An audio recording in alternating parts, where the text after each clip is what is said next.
Galing, paano niya na-memorize. Ito po yung tinutukoy niya, yung video ng aking anak na 7 years old na nakabisado niya yung 66 books of the Bible.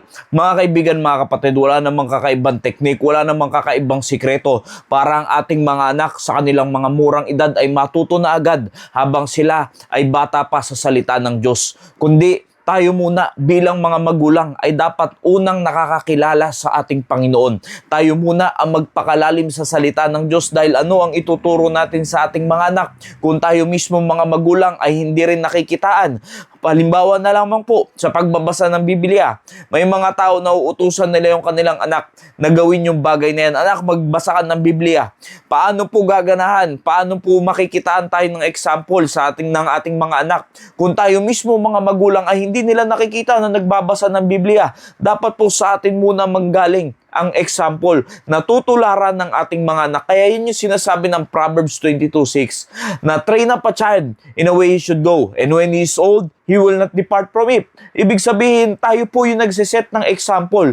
Tayo yung magte-train, hindi ang ibang tao. Yes, merong mga mangangaral, merong mga pastors na para magturo sa salita ng Diyos. Pero hindi nangangahulugan na wala ka nang gagawin bilang magulang. Bilang magulang ay tatandaan nyo po, tayo muna yung dapat nagsiset ng example sa ating mga anak. Kung hindi ka malago, kung hindi ka mananampalataya ng ating Panginoong Jesucristo, wala rin po tayong kayang ituro sa ating mga anak.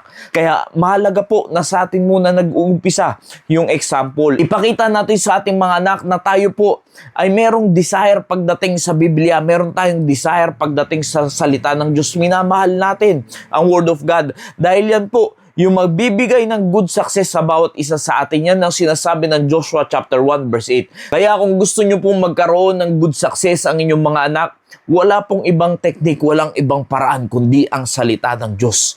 Kaya mga kaibigan, mga kapatid, nagawa po yan ng aking anak sa tulong at biyaya ng Diyos, ng gabay ng banal na spirito.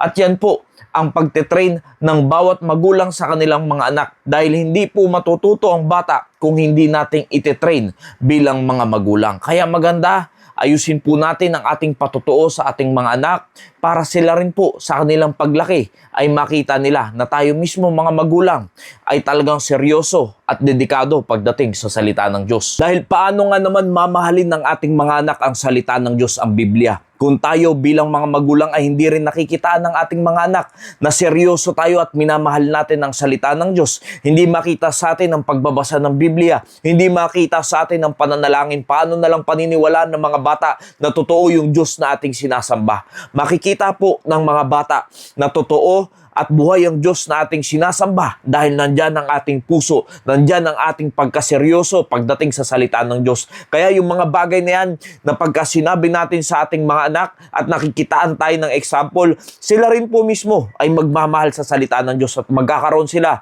ng pagpupursige na magawa ang mga bagay patungkol sa salita ng Diyos. Nawa naging pagpapala po ang mensaheng ito. Maraming salamat po and God bless you all.